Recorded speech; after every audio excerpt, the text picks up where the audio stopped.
So we're going to start off by sitting on the floor or a bed or a chair and then walking your feet up, whether that's up on a balance ball, on a chair, or against a wall. You want to be able to push down through your heels though. So find something you can push through your heels and try to get your hips as close to that as possible, and then have your hands supporting you. You're gonna have a lift in your low back, and then we're gonna practice tucking the pelvis to lengthen the low back and practice getting the pelvis back into a neutral alignment. So you'll feel some engagement in your quads and your hamstrings. So you're gonna tuck by pushing down into your feet and lifting your hips just a little bit off the ground, and then rolling them back. So you'll feel the low back pushing into the floor or to the bed, wherever you are. And then you'll feel some space showing back up underneath that low back. It's a very subtle movement, but you'll feel this lengthening through the low back. You'll feel your lower abs contract, and you might feel some pretty strong intensity in your hamstrings as you're pushing. Once we've done that a few times, we're going to transition into like a miniature version of a glute bridge. So you'll push through your heels and lift your butt a little bit higher off the ground, hold it at the top for just a moment, and then roll back down. We want to exhale on the way up, inhale on the way down using your breath. And the last version of this we're going to do is lengthening the legs a little bit longer and pushing through the heels and the calves to lift the butt off the ground. Again, sort of like a glute bridge, but we're trying to lengthen out the spine a little differently. And this might be a little bit easier for you, or it might be more challenging, but just a different variation of the same thing. So you can choose which option you like the best to lengthen through your low back. And then we're going to transition into clamshells. So you're going to get on your side, have your elbow directly underneath your shoulder, and open up your knees, keeping the hips stacked. So the hips are pushing forward. They're not opening towards the ceiling. And you're going to squeeze open, keeping the long spine, pull through the top of your head and pull that knee up and back behind you. You should feel it in the side of your hip, keeping your heels pushed together. You're going to exhale to squeeze open, inhale to reset. And we'll do about 10 or so of these, but you can do as many as you can without cramping up. And then we're going to roll over and do the same thing on the other side.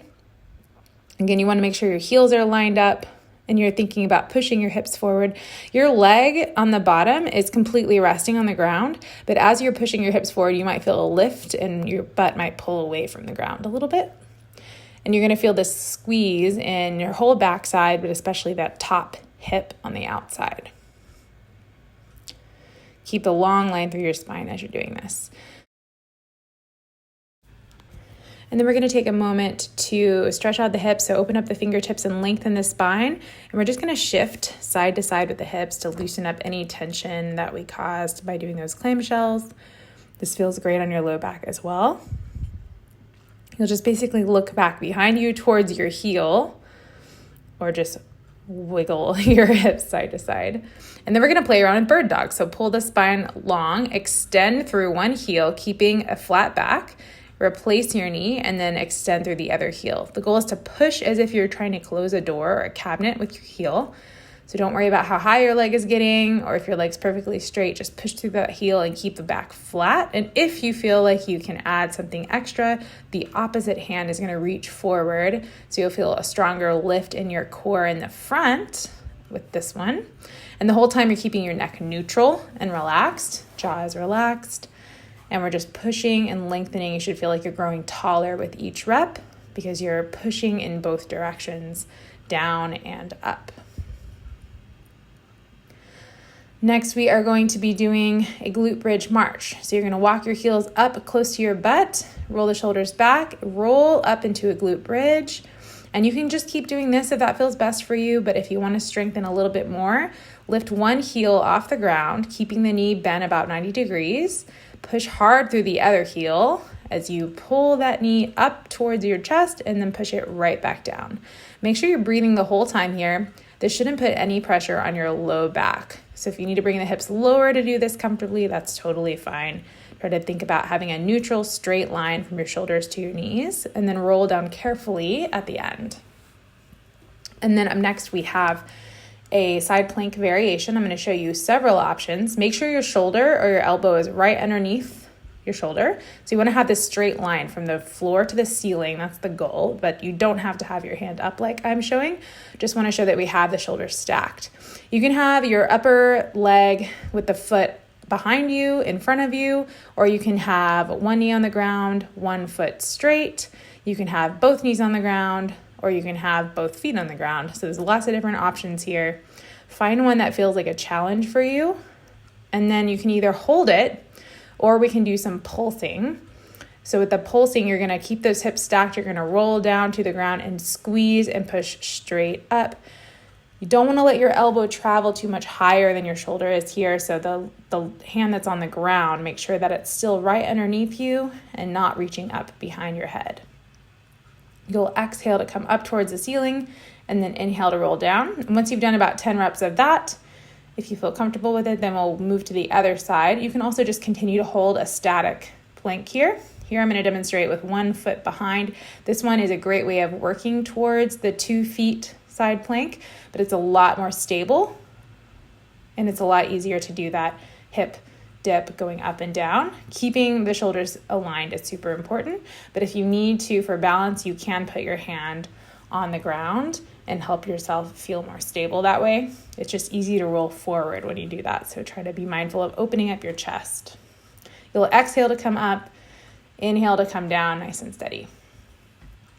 And next, we are gonna open up those fingertips, come back into a quadruped position, and then we're gonna do some knee circles. So you're gonna pull that knee in tight towards your chest, open it out to the side, back around behind you, bring it through, and then reverse that circle. This is going for the biggest range of motion you can get. So pull it all the way up, all the way out, all the way back in, and then reverse. Try to keep it just as open on the way back.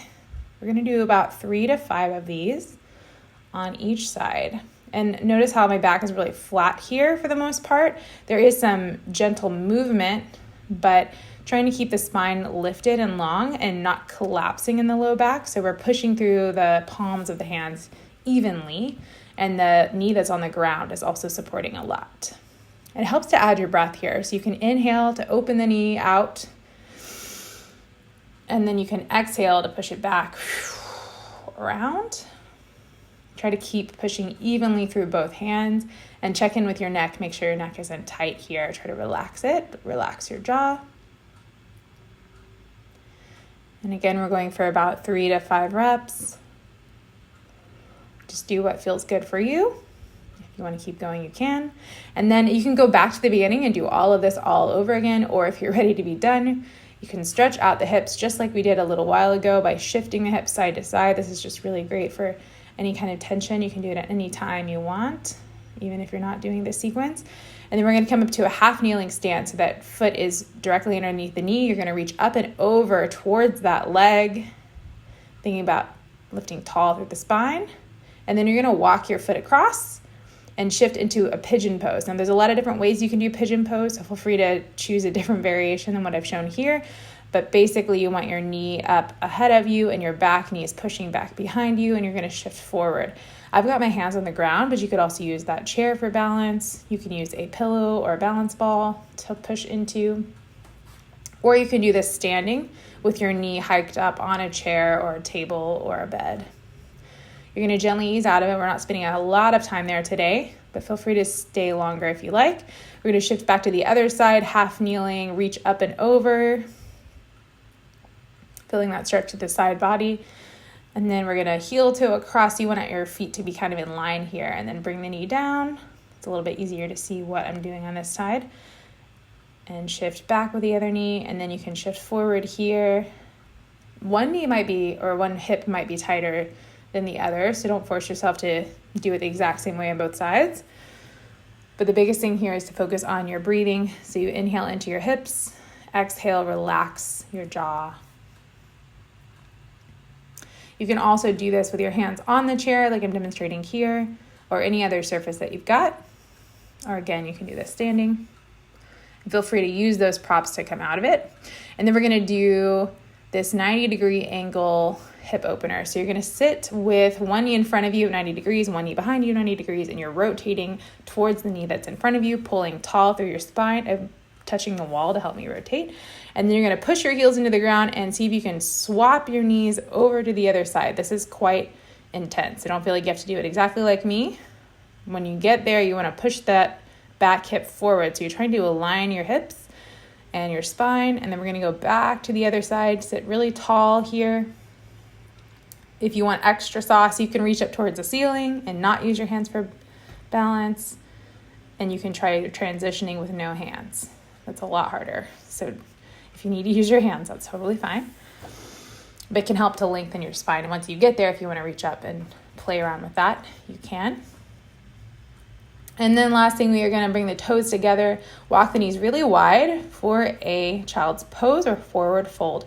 You can bring your elbows forward and your hands up into prayer to stretch your upper back as well. This feels really great if your shoulders are tight.